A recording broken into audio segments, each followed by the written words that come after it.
Welcome po sa aking channel. This is Coach Jarrett and today is December 26, 2020. Belated Merry Christmas po para sa ating lahat. I know, nag-promise po ako na mag-upload ako ng Pasko tsaka yung mga days leading up to that. Kaso ang problema, na-underestimate ko ang aming mga activities for Christmas. Kaya pasensya na po, hindi po ako nakapag-upload. Pero ngayon po, babawi po ako sa inyo. So, 3 po ang aking pong i-upload na videos today. At mga Tabercats, kung hindi nyo pa po nagagawa, please click subscribe. Meron po subscribe button nyo sa baba at meron din po ako mga social media portals. Paki-follow po ako sa Big Keys, Facebook, Twitter, Instagram at minds.com. Mahanap nyo po ako by typing lang po yung at Coach Jarrett na pangalan po sa search bar. Okay? Huwag niyo po kakalimutan yun. At huwag niyo rin po kakalimutan i-share po ang ating mga videos.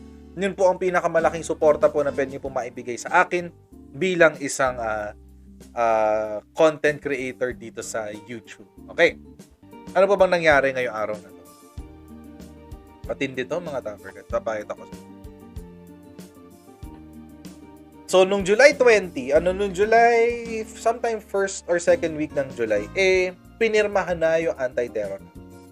Naging batas na siya. Ngayon po, na-designate na ang CPP-NPA bilang isang teroristang grupo at enemy of the state. Ito po ang sinabi sa balita ng Manila Standard. Ay, pakita ko po sa inyo. Ayan. Medyo, hindi ko alam ba't nag-overlap yung mga text. Weird eh. Pero nag-overlap siya. Kaya pasensya na. Ayan. Sabi, the Duterte administration sprung a Christmas Day gift. Merry Christmas, CPP, NPA, NDF. Dahil on the eve of their anniversary as the newly formed ATC or Anti-Terror Council passed a resolution formally declaring the leftists as enemies of the state and designating them as terrorist groups. Ayan. Merry Christmas sa inyo. Merry Christmas sa mga miyembro ng CPP, NPA, NDF. Alea iacta est, the die is cast. Okay? Sabi po yan ng Anti-Terror Council. A decision has been made, the ATC said in a statement Friday, adding it perfectly describes their current situation. Okay? Ito pong araw na to, December 26. Ang founding anniversary ng CPP. At sa founding anniversary po nila, na-designate po sila sa Pilipinas, finally, bilang isang terrorist group. Okay? Sabi po ng ATC, for years, okay, it gained ill repute for its acts of violence. Okay, so sa dumaan daw ng mga taon, nagkaroon daw ng pangit na reputasyon itong CPP-NPA dahil sa kanilang mga acts of violence through various forms of deception and multiple means of threatening persons and civilization. Okay? Alam naman na po natin yun, napag-usapan na po natin yan sa mga nakaraang video na marami po silang ginagawa na kontra sa kung ano ang ikabubuti ng ating bansa. Di ba? Yung kanilang revolutionary taxes, yung kanilang pagre-recruit ng mga kabataan, ito pong lahat ay hindi po maganda. Siyempre, rebellion to So, hindi po yan maganda. Sabi po ni Salvador Medialdea, chairman po siya ng NSA, National Security Advisor. Headed by Executive Secretary Salvador Medialdea as chairman with National Security Advisor Hermogenes Esperon. The ATC was formed by virtue of Republic Act 11479 or the Anti-Terrorism Act of 2020 nung pinirmahan nitong July 2020. So good luck. Good luck sa inyo, CPP-NPA. Ito pang sinabi. Pretending to work o nagpapanggap daw sila para sa nagtatrabaho para sa ikabubuti ng ating bansa. The CPP-NPA is able to receive support from international non-government organizations to raise funds and continue perpetuating its rebellious deeds by striking fear through violence, They also employ extortion and collection of fees during campaign periods. CPP-NPA has been tagged in numerous election-related encounters. Grabe.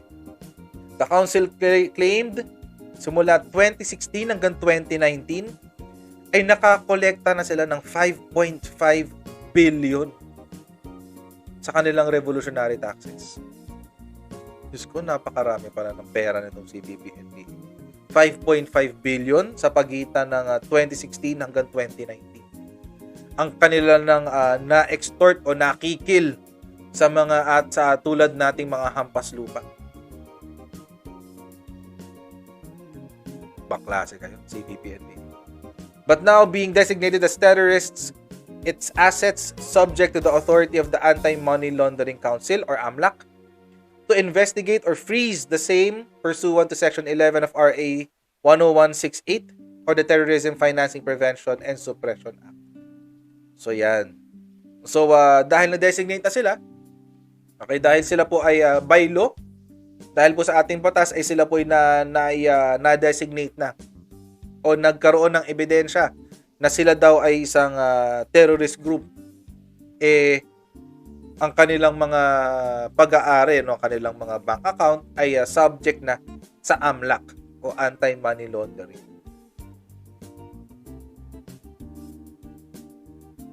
Yan.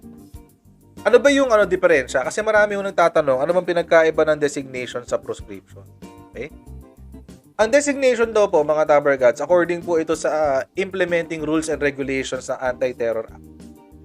Ang designation daw po ay pursuant to the obligations of the Philippine government under UNSC Resolution number 1373, the ATC or Anti-Terror Council shall by way of a resolution automatically adopt the UN Security Council consolidated list of individuals, group of persons, organizations, or associations who are designated and or identified as terrorist, one who finances terrorism, or a terrorist organization or group. So, ibig sabihin po mga Taber Gods, no?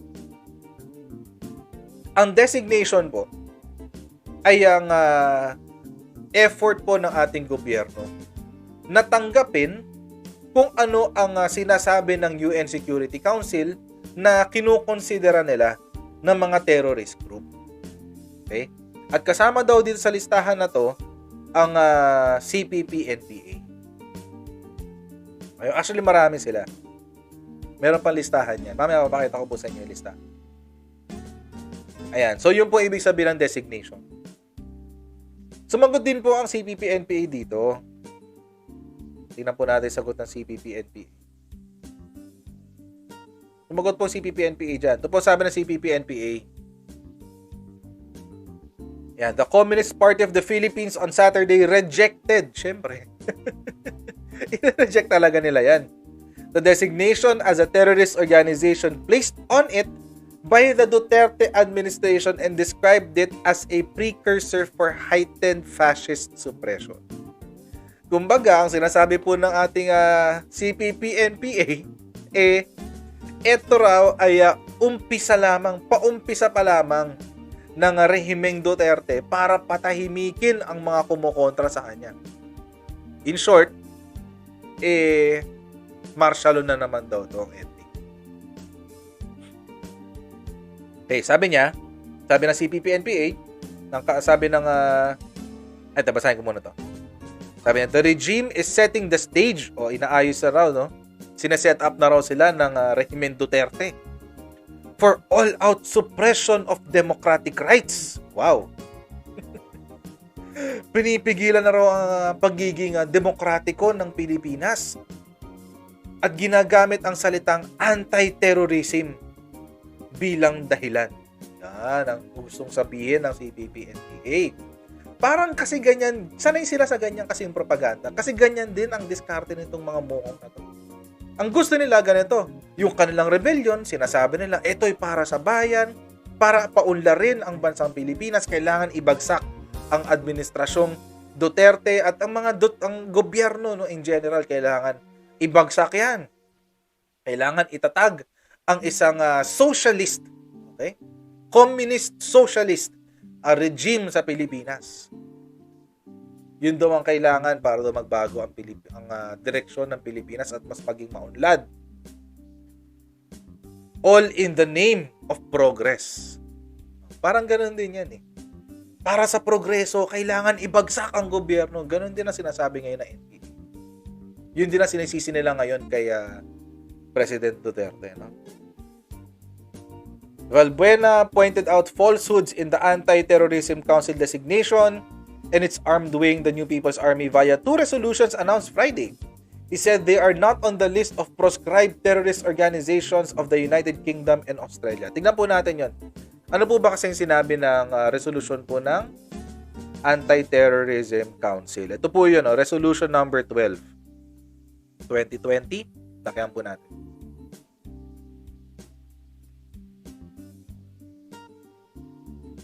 Designating the Communist Party of the Philippines and the New People's Army, also known as Bagong Hukbong Bayan, CPP-NPA, as terrorist organizations, associations, and or group of persons. Okay, so ito na po yun. Yung nilabas pong resolution ng Anti-Terror Council. Ano po bang sinasabi nila ng pagkakamali daw dito sa listahan na to? Okay, papakita ko po sa inyo. Ayan, ito po siya. Where similar designations were made by the European Union since October 28, 2002 and reaffirmed on January 13, 2020. Australia since October 28, 2002 and was delisted on November 2013. UK since 14 August 2002 and reaffirmed 7 July 2020. And finally, New Zealand since 11 October 2010 and was renewed on September 26, 2019. Okay. Ang sinasabi po ng CPP-NPA ay wala raw po sila sa listahan ng UK at ng Australia. Hindi raw po kinokonsidera ng UK at ng Australia na terrorist group ang CPP-NPA. Tinignan ko po yan, no? Ito po ang Australian National Security ng terrorist organizations. Ayan. Kinlik ko lang ulit para masigurado. List of terrorist organizations. Hindi nyo po talaga sila makikita dyan. ASG, Al-Qaeda, okay, marami po yan. 27 po yan. Pero wala po dyan ang CPP-NPA. Sa listahan na po na yan. Pero hindi po ibig sabihin nun na wala pong ibang bansa na nagko-considera sa kanila na sila ay isang terrorist group. For example, ito po ang New Zealand Police. Okay? New Zealand Police po ito, mga Topper Gods, ha? At meron po silang mga listed 20 non-US listed entities designated in support of the UN Security Council Resolution 1373. Okay? Ito rin po yung sinusundan ng Pilipinas sa designation ng mga terrorist group. Makikita nyo po dito, baba natin ng konti. Okay?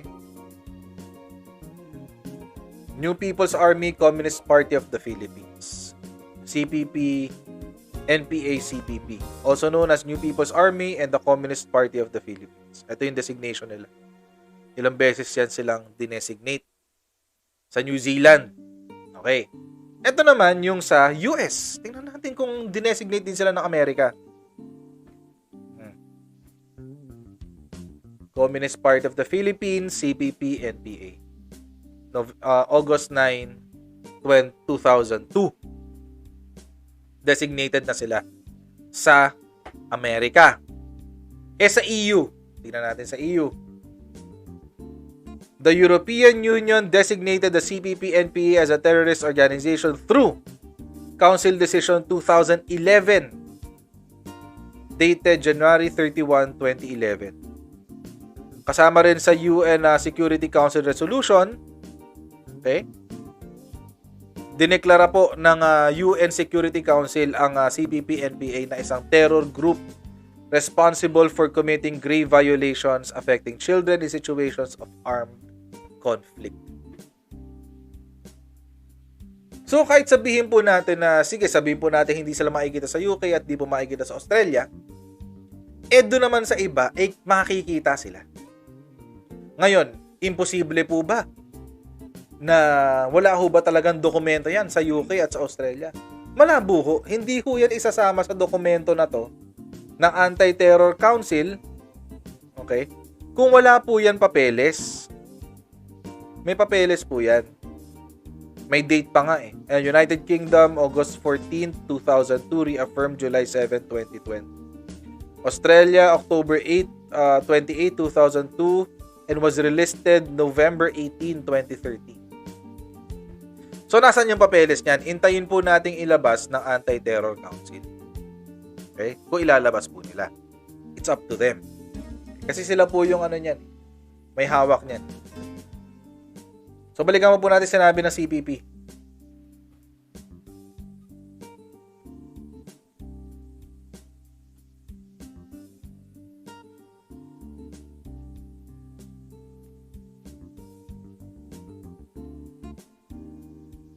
Ito sabi ni Valbuena, no? The CPP and NPA stand against terrorism. Wow! Big word! Which involves inflicting violence on unarmed civilians in violation of international humanitarian law.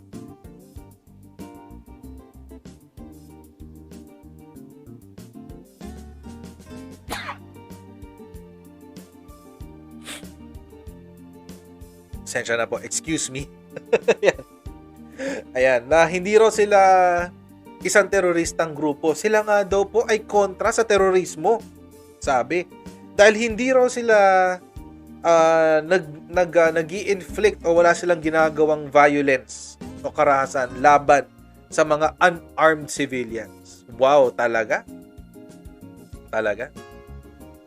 Diyos ko, ang daming documentation. Marami na pong kwento. Sa revolutionary taxes pa lang, that's violence already. That's extortion.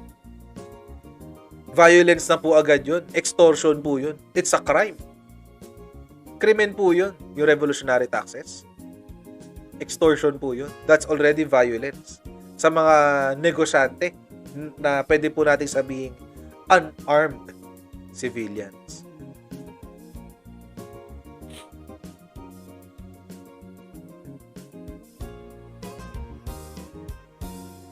Lulusot pa eh. Ipipilit pa talaga lang ilusot yan eh. Malabo. Hindi mailulusot to, CPP, NPA. Hindi nyo mailulusot to. So, designated na po sila, no? Okay? Simula nung December 9, designated na po sila. Communist Party of the Philippines, NPA, kasama po nila yung mga iba pang mga terrorist groups. Ayan. Nandito po sila lahat sa ilalim. Marami, oh. Maute, ISIS, grupong ISIS, marami sila. Okay, so, ang ano lang po is, ang differential lang po nito mga Tabercats, no? Dahil designated po sila, ibig pong sabihin, yung kanila pong grupo ng CPP, NPA, NDF, o CPP, NPA lang, ay already considered as a terrorist group. Okay, terrorist group na po sila. Pero hindi pa po natin hindi pa po kasama diyan yung marami po magtatanong diyan, sigurado sabihin nila, paano ngayon yung mga kabayan black? Kailan sila aarestuhin? Yun po ang tanong. Mga Tabergods, mahirap pong masabi yan. Kailangan po muna na maglabas po ang Court of Appeals, okay, ng proscription. Okay, yun po ang sinabi.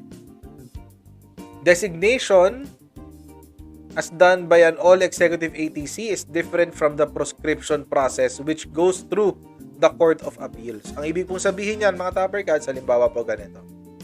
Meron pong nagsasabi na ako daw ay miyembro ng terrorist group ng CPP-NPA. Ang gagawin po, kailangan po muna ng ating kapulisan na kumuha ng intelligence sa akin. Kailangan po nilang patunayan at humarap sila kay Court of Appeals, humarap mo muna sa korte, at patunayan na ako ay miyembro ng CPP-NPA. So, kukuha sila ng mga papeles, kukuha sila ng mga testimonya, at kukuha sila ng mga ebidensya. At pag nakuha na nila yon, ipapakita nila yon kay judge sa Court of Appeals. At kapag nasatisfy si judge pag sinabi ng judge na, base sa mga papeles na to, sa mga ebidensya na to, sa mga dokumentasyon na to, si Coach Jarrett ay isang terorista. Ilalabas ngayon ang aking pangalan. Okay? I-announce po ang aking pangalan, nabibigyan po ako ng proscription. Okay, so yun na po. Doon na po papasok yun, yung aarestuhin ako bilang isang terorista. Ganon din po ang mangyayari sa ating legal fronts. Okay, sa Gabriela, Bayan Muna, etc. etc. Kailangan ho muna mga Tabergods maipakita na sila ay merong lehitimong koneksyon sa CPP-NPA bago po sila ma-proscribe. Yun po ang maganda po sa Anti-Terror Act. Hindi ho siya basta-basta. Hindi ho siya trip-trip lang. Ngayon, ang sasabihin na naman ng mga makakaliwa dito, paano yung red tagging? Yan, nakakamatay yan, ganyan-ganyan, ganito-ganito. E di intayin natin ang investigasyon ng ating kapulisan. Hintayin natin ang resulta nang malaman natin kung totoo ba ang inyong sinasabi na ang red tagging ay nakamamatay. Hintayin natin yun. Pero sa ngayon, kayo mga CPP-NPA ay designated na kayo as a terrorist group. Kasama po niyan, yan po ay nanggaling sa UN Security Council mismo, United Nations Security Council, na kung saan po, base po sa mga report ng atin pong ibang bansa, galing ng Amerika, New Zealand at EU, na sila rin po ay nag-designate sa CPP-NPA bilang isang foreign terrorist organization. So, saan na kayo ngayon pupunta? Ang tanong dyan, CPP-NPA. Mga kapatid po nating Pilipino na miyembro po ng grupo na to, sumuko na po kayo habang may oras pa. Habang may oras pa po. Kasi, kung maaalala nyo, kung di pa nababasa, kanyang tanghali, hindi kayo binigyan ng magandang selebrasyon na inyong founding anniversary. Ano pong nangyari?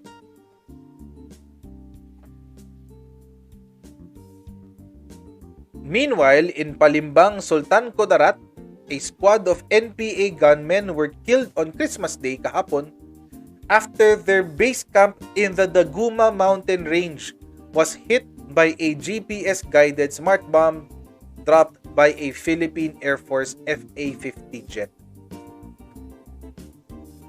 Unti-unti na kayong nililipon ng ating hukbong sandataan. Kung gusto niya pong makita ay inyong mga pamilya, kung gusto niyo pang may mabuhay ng tahimik, iwanan niyo na po ang kilusan. Iwanan niyo na po ang kilusan. At wala ho kayong mapapala. Masasaktan lang po kayo, masasaktan lang din ang pamilya niyo. A ground assault followed the airstrike, which led to the discovery of the NPA base camp in Sitio Kalumutan in the boundaries of Palimbang, Lebac, Calamansig, and part of Senator Ninoy Aquino towns. Recovered from the site were 3 unidentified bodies of slain NPA rebels, 100 Bandoiler bags, improvised IEDs, improvised explosive device or IEDs, components, laptop, generator, firearms, and documents. So yun na nga ang nangyari. Mga kapatid natin sa Kilusan, wag na po kayong sumamba. Bumaba na po kayo. At sa mga kaibigan natin dyan, sa mga kapatid natin na aktivista at pinagmumuni-munihan kung kayo ay sasali pa sa Kilusan, magdalawang isip na kayo. Magdalawang isip na kayo. Kasi baka hindi kayo tumagal. Dahil tulad nga po ng nabanggit ko kanina, unti-unti na pong nililipon. Nililipon. Parang basta ganun. Unti-unti nang nalilipon ng ating hukbong sandatahan ang mga kampo ng CPP-NPA. Mas maganda pong kapiling ang pamilya kaysa nasa ilalim ng lupa. Pero mga Tabergods, bago ko po tapusin na aking video, Huwag niyo pong kakalimutan mag-subscribe sa aking channel. Meron po subscribe button sa baba. Meron din po akong social media pages sa Big Keys, sa Facebook, sa Twitter, sa Instagram, at sa minds.com. Paki-follow po ako dun sa mga yon, mga Tabergods. At huwag niyo pong kakalimutan, paki-share po ang ating mga videos para po yun na po ang pinakamalaking suporta na pwede niyo po ibigay para sa atin. So mga Tabergods, maraming po salamat sa panonood niyo po na aking video. At makita-kita po tayo sa Lunes, 11 PM para sa ating Coach Jared Live. Bye everyone. See you on Monday. Bye.